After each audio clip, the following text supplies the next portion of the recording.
Welcome back to My Life His Story, brought to you by Reboot Recovery. I'm Brian Flynn, your host, joined with the amazing Heather Flint.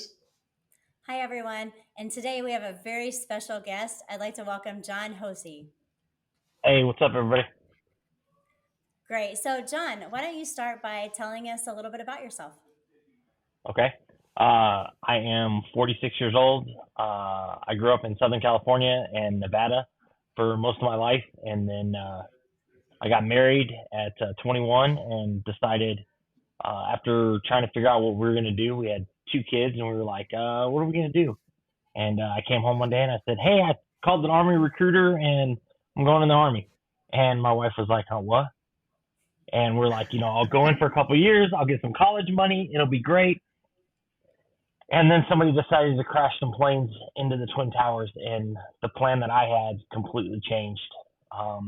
So I had spent almost 14 years in the Army, and then on 9 June 2012, my life completely changed when my team hit an improvised explosive device in Afghanistan, which resulted in the death of my driver, the amputation of my gunner's hand, and left me pretty much for dead. I spent the next 6 months in the hospital learning to walk and talk again. Um, I have four daughters. I've been married for 25 years. So we've been ups, downs, all that fun stuff. Um, when I was doing recovery here at Brook Army Medical Center in San Antonio, they made me go to a class called Reboot, and I was like, okay, no big deal. I'll just sit and won't pay attention to a single thing that is taught. I don't want to be here, and many of our veterans that come through, even our first responders, I was like, yeah, I don't really want to be here. And as God changed my life, I found Reboot again and was like, hey, I think this would be a good program. And that was almost 5 years ago. So it's taken off and it's huge.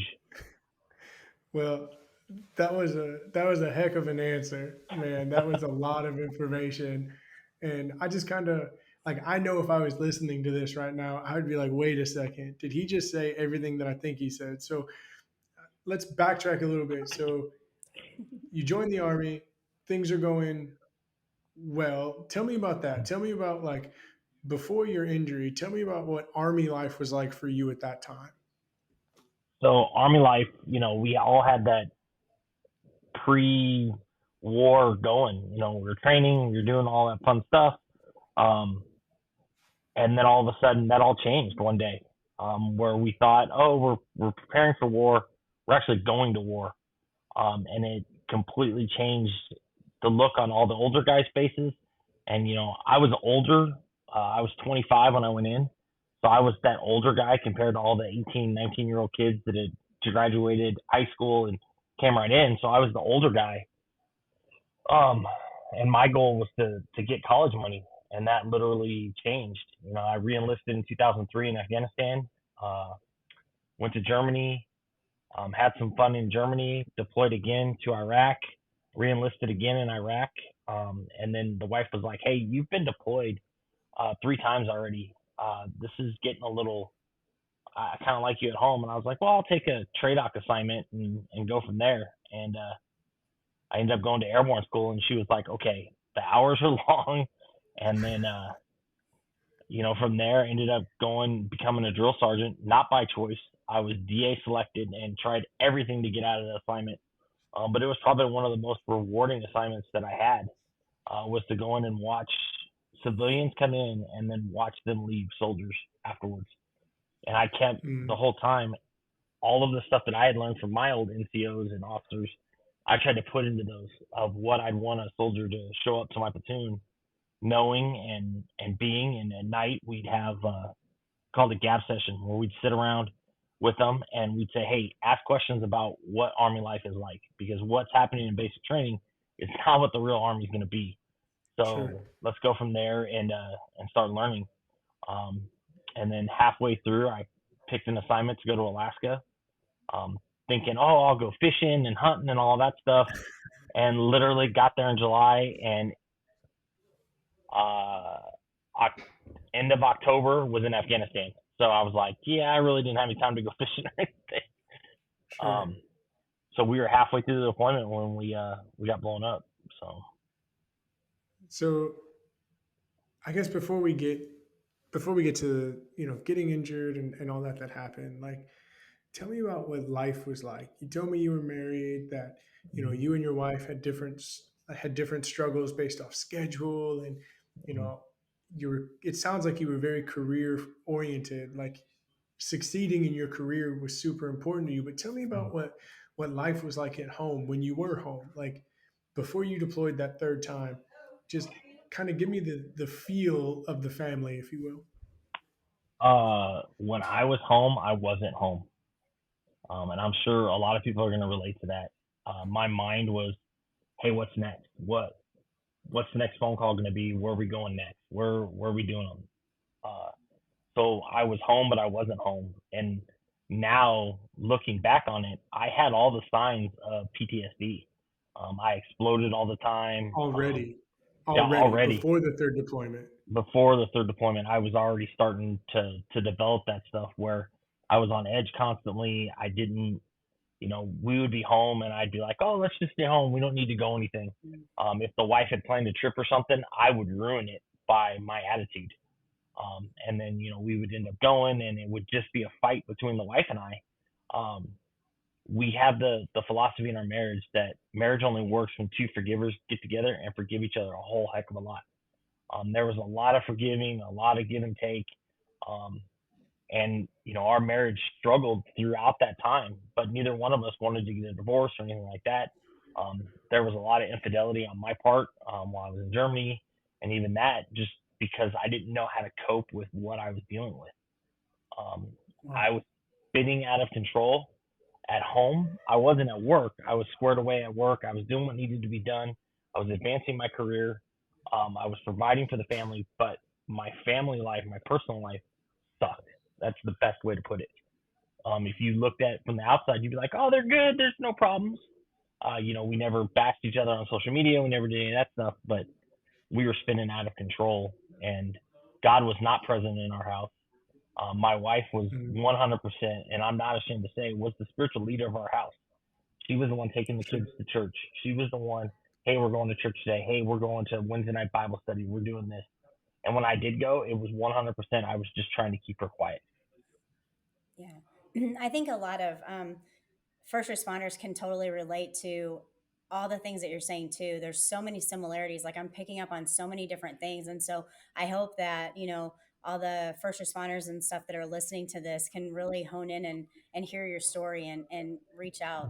Mm-hmm. Because I mean, there's so many things that you've picked up on from the anger to the attitude, but yet keeping everything together on the job, right? Keeping everything Mm-hmm. together. That's what we're so good at. Yeah. But everything at home just kind of falls apart. Um, Yeah. wow. Even, Yeah. during that time in Germany, I would drink a fifth of Jack Daniels a night and then a couple beers just to go to sleep. I've had, deputies that I've worked with that do almost the same thing. And they're like, I don't have a problem. Well, really, you do, because we don't see our behavior Sure. affecting anybody else. We're only worried about ourselves. We have that I mentality where it's me, me, me, me, me, and we don't worry about what's going on around us. Well, and I mean, we all know that after trauma, our natural instinct isn't to stand or fight, right? It's to Mm-hmm. cry, numb, run, Mm-hmm. and hide. And so it sounds like that's what you were doing. But I want to go back. I want to go back to your injury because you had talked about being hurt and then the recovery process. But when you talk about being hurt, what kind of injuries were you facing? So like I said, we hit a 500-pound IED. We were mounted at the time. It severed So my. mounted means that you were in a vehicle, We were in a vehicle. We were in a big Max Pro truck. Supposed to be heavy impenetrable. duty, Heavy armored. duty. Big raised tires. Um, but literally, the radial mount almost ripped off my left leg. It was held on by a few tendons. Completely snapped my femur, which is supposed to be the strongest bone in your body. Crushed my right ankle. And broke my back pretty much in half. To the point where they had to go in, suck all of the bone out, and then pick all the pieces off my spinal cord. Because if they didn't, I was going to be paralyzed. And then they built a cage. They resprayed all of that bone back in, causing uh, basically a cage of my own bone and metal in there so I could function. Um, TBI, uh, just completely, all of my Yeah, injuries and worked against each other. and TBI is traumatic brain injury. Just Right. for anyone that may not know that, Mm-hmm. um, wow. And so, you had talked about your recovery process being lengthy, Mm-hmm.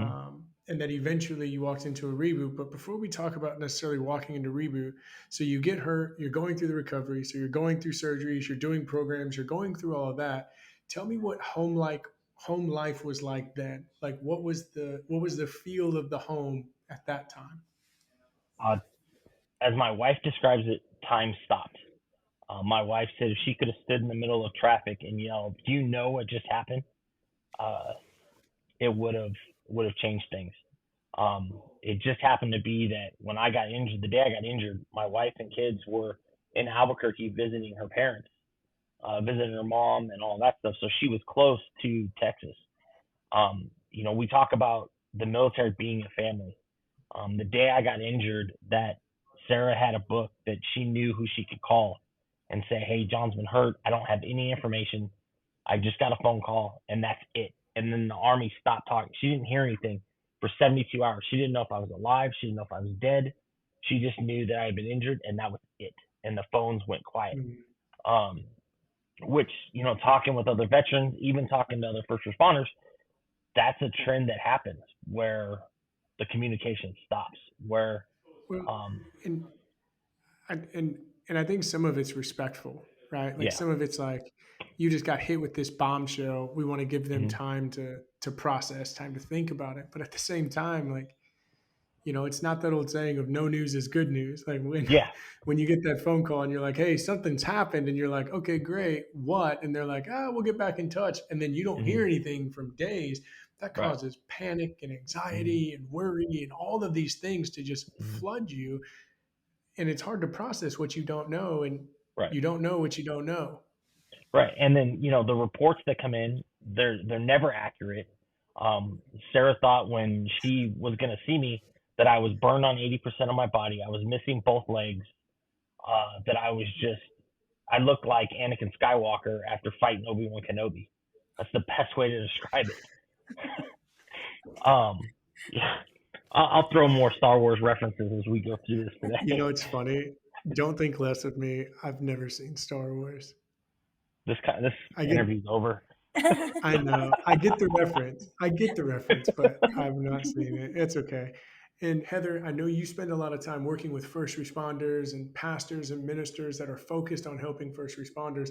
So let me just ask you, is that communication or lack of communication kind of similar across the board throughout the first responder world as well?